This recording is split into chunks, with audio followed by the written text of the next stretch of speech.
perhaps in the next few days, we need to see officers taking plea in court, appearing in courts. Okay. Yeah, so you see, we have already completed those 6-7 files. We have forwarded them to these protests. Of these protests.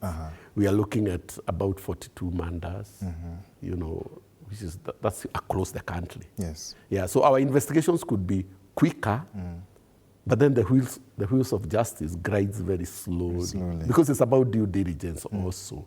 People have rights. You are innocent until proved guilty. And we also don't want to do a shoddy job.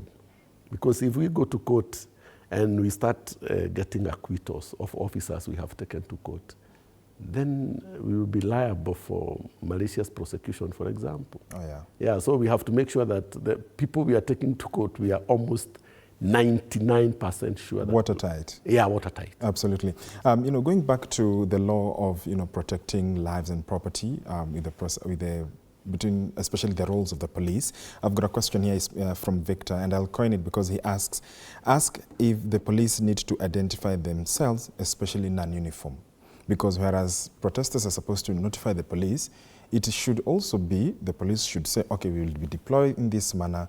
We will not be having plainclothes police. What happens in this case? As you say, we are in extraordinary times. Should they be able to identify themselves? Absolutely, absolutely. And it is the law. It is in the National Police Service Act, yes. And it is also in the service standing orders that police man or woman has to be in uniform. They have to display their service number and their names. And they have to inform the person they are arresting why they are arresting them, what offense they have committed, and then they have to take that person to lawful custody. Not the abductions we are seeing. That is illegal. It is illegal for police to wear hoods, to hide themselves.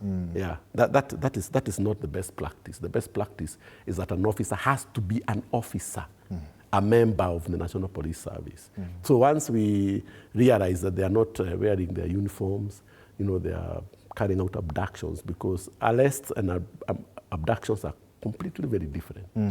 Because when arrest is supposed to be with honor and dignity. Yeah, because that person has rights.